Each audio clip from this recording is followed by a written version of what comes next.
Hello guys, இந்த வீடியோவில் Naruto Shippuden episode 11 explanation video தான் பார்க்க போகிறோம். போன எபிசோடோட எக்ஸ்ப்ளனேஷன் பார்க்காதவங்க போய் பார்த்துட்டு வந்துருங்க. நம்ம வீடியோ அப்லோட் பண்ணியிருக்கோம். அது பார்க்கறதுக்கு முன்னாடி இன்றைக்கு ஒரு ஆளுக்கு பர்த்டே யாரும் தெரிஞ்சால் கமெண்ட் பண்ணுங்கள். ஓகே கைஸ், ரொம்ப பேசி போர் அடிக்கிறவங்கள ஸ்ட்ரைட்டாக வீடியோக்குள்ளே போயிடலாம்.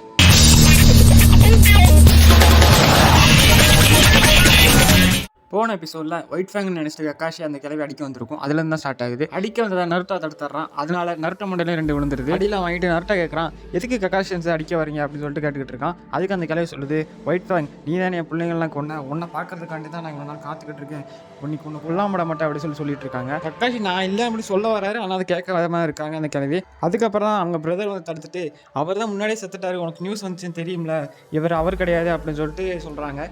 இது தெரிஞ்சவொன்னு தான் அவருக்கு ஞாபகம் வருது நம்ம கிளவிக்கு. ஆமாம் மறந்துட்டேன் அப்படின்னு சொல்லிட்டு சிரிச்சிட்டு இருக்காங்க. இதெல்லாம் நடந்துட்டு இருக்கும்போதே காங்கருக்கு ரொம்ப சீரியஸ் ஆகுது. அதனால சாக்குற களத்தில் இறங்குறா. அங்கே இருக்கிற எல்லாத்தையும் வெளியே அனுப்பி விட்டு செக்அப் பண்ண ஆரம்பிக்கிறா. கண்ணில் இருந்து ஹார்ட் பீட் எல்லாத்தையும் செக்அப் பண்ணுற ஆரம்பிக்கிறா. இதை பார்த்த உடனே கண்டுபிடிச்சிடறா, இவனோட உடம்புக்குள்ளே அந்த பாய்சன் கொஞ்சம் கொஞ்சமாக இறங்கிட்டு இருக்கு, அதனால சீக்கிரம் செத்து போயிடுவான், அப்பனால சீக்கிரம் ஆன்டிடேட் கண்டுபிடிக்கணும் அப்படின்னு சொல்லிட்டு சாக்குறா சொல்கிறா. இதை பார்த்தோன்னா பக்கத்தில் இருக்க ஷினோபியெல்லாம் சாக்காயிடுவாங்க. ஏன்னா இவன் வந்து பார்த்தோன்னே கண்டுபிடிச்சிருவா. இவங்களாம் டெஸ்ட் பண்ணி ரொம்ப நாளுக்கு அப்புறம் தான் கண்டுபிடிப்பாங்க. சேம் டைம் அங்கே அக்காட்சுயை காட்டுறாங்க. அவங்க வந்து காராட்டிலேருந்து அந்த சக்கராவெல்லாம் எடுத்துகிட்டு இருப்பாங்க. காராவோட சக்கரா எடுத்தது போக சிஞ்சுருக்கிலேருந்து சக்கராலாம் உறிஞ்சிட்டு இருக்காங்க.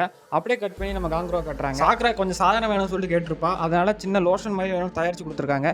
அதை என்ன பண்ணுறான்னா அவள் உடம்புக்குள்ளே லைட்டாக காங்கருக்குள்ளே வச்சு ஹார்ட்டில் இருந்து ஒவ்வொரு பாய்சனாக கொஞ்சம் கொஞ்சமாக இன்னொரு ரசங்கன் மாதிரி ஒரு ஓட்டை வழியே உறிஞ்சிக்கிட்டு இருக்கா. இப்படி ஒரு தடவை மட்டும் இல்லாமல் பல தடவை பண்ணிகிட்டு இருக்கா. அப்படி கொஞ்சம் கொஞ்சமாக பாய்சன் எடுத்துகிட்டு இருக்கா.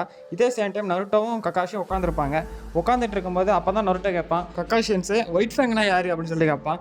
அப்பா தான் கக்காஷியே சொல்லுவான், ஒயிட் ஃபேங் யார் இல்லை எங்கள் அப்பா தான் அப்படின்னு சொல்லிட்டு. இதை கேட்ட உடனே பக்கத்தில் இருக்கிற கிழமைங்களாம் ஷாக் ஆகிட்டு அதனால தான் நீ அவங்க பார்க்குறதுக்கு அவங்கள மாதிரியே இருக்கே அப்படின்னு சொல்லிட்டு பேசிகிட்டு இருப்பாங்க.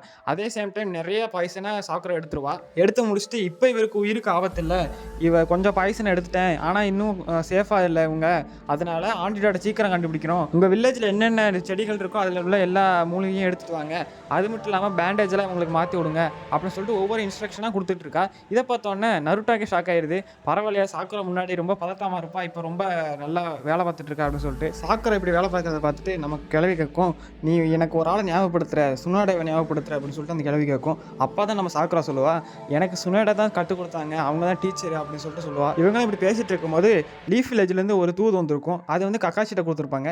கக்காஷி வாங்கி படித்தவொன்னே தான் சொல்கிறாங்க, காய்சன்ஸ் ஒரு டீம் உங்களுக்கு பேக்கப் பண்ணி வந்துகிட்டு இருப்பா அப்படின்னு சொல்லிட்டு சுனாடை சொல்லியிருந்திருப்பாங்க. இதெல்லாம் கேட்டோன்னே நருட்டோக்கும் ராக்லி அண்ட் நெஜி இவங்க 2 பேரும் பார்க்க போகிறோம்னு சொல்லிட்டு ஒரே சந்தோஷம். அதுக்கப்புறம் சீக்கிரம் காராவை காப்பாற்ற போகலாம் அப்படின்னு சொல்லிட்டு கிளம்புவான். அதுக்கப்புறம் கக்காஷி பார்த்துட்டு சொல்லுவான், எங்கே போகிற, நம்ம எங்கே போகணும்னு சொல்லிட்டு நமக்கு தெரியாது, அதனால கொஞ்சம் வெயிட் பண்ணு அப்படின்னு சொல்லிட்டு நம்ம நருட்டோட சொல்லுவான். இவங்களாம் பேசிட்டு உள்ளே போயிட்டு இருக்கும்போது காங்கருக்கு கொஞ்சம் நினைவு திரும்பிடும். ஏன்னா சாக்கரை வந்து கொஞ்சம் பாய்சன் எடுத்திருப்பா. அதனால காங்கரு வந்து நினைவுக்கு வந்துடுவான்.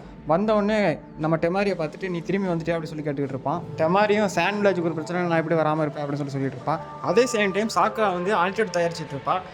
ஒவ்வொரு மூலிகையிலேருந்தும் அரைச்சி அதை வந்து ஆன்டிடோட் தயாரிச்சிருவா. காங்கரு சாசரி கூட சண்டை போட்டதுலேருந்து அவன்கிட்ட வந்து ஒரு சின்ன பீஸ் துணி எடுத்து வந்துருப்பாள். அதை வச்சு நம்ம கக்காஷிட்ட கொடுத்தோன்னே கக்காஷி வந்து சமனிங் ஜூட்ஸு பண்ணி நாயெல்லாம் வர வச்சு அதுலேருந்து மோப்பம் பிடிக்க அனுப்பி விட்ருவான். எங்கன்னு சொல்லிட்டு ஃபாலோ பண்ணிட்டு போங்க அப்படின்னு சொல்லிட்டு அந்த நாய்களை வச்சு அனுப்பி விட்ருவான். இவங்களாம் பேசிகிட்டு இருக்கும்போது லேடிஸியோ உள்ளே வந்துட்டு இருக்காங்க. உள்ளே வந்துட்டு காங்கருட்ட, நீ உண்மையாகவே சாசரி தான் பார்த்தியா, சண்டை போட்டது அவன் தானே அப்படின்னு சொல்லி கேட்பாங்க.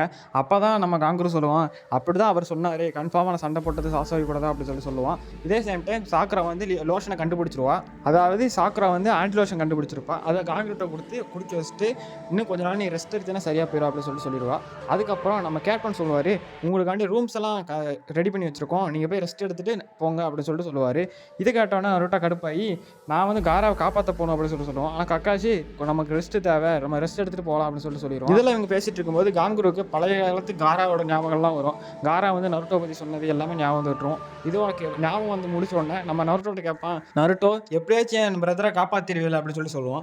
இதை கேட்டோம் நருட்டோ, நானும் ஒரு நாள் ஹொக்காகே வாவேன், அப்போ கசையை எப்படி காப்பாற்ற முடிவேன், கன்ஃபார்மாக நான் காப்பாற்றுவேன் அப்படின்னு சொல்லிட்டு சொல்கிறான். இதோட எபிசோட முடிக்கிறாங்க. இந்த எபிசோட் கொஞ்சம் ஸ்லோவாக தான் போயிருக்கும். அடுத்த எபிசோடில் இருந்தால் கொஞ்சம் மாசாக போயிட்டுருக்கும். காராவை நருட்டோ காப்பாற்றலாம்னு சொல்லிட்டு வர எபிசோடில் பார்க்கலாம். ஓகே கைஸ், இந்த வீடியோ உங்களுக்கு பிடிச்சிருச்சுன்னா லைக் பண்ணுங்கள், ஷேர் பண்ணுங்கள், சப்ஸ்கிரைப் பண்ணுங்கள், மறக்காமல் பெல் பட்டன் ஆன் பண்ணி வச்சுக்கோங்க. அப்போ தான் நான் போடுற ஒவ்வொரு வீடியோ உங்களுக்கு நோட்டிஃபிகேஷனாக வரும். அடுத்த வீடியோ சீக்கிரம் போகிறதுக்கும் எனக்கு ஒரு ஊந்துகோலாக இருக்கும். ஓகே கைஸ், அடுத்த ஒரு நல்ல வீடியோ சந்திக்கிறேன். Bye guys.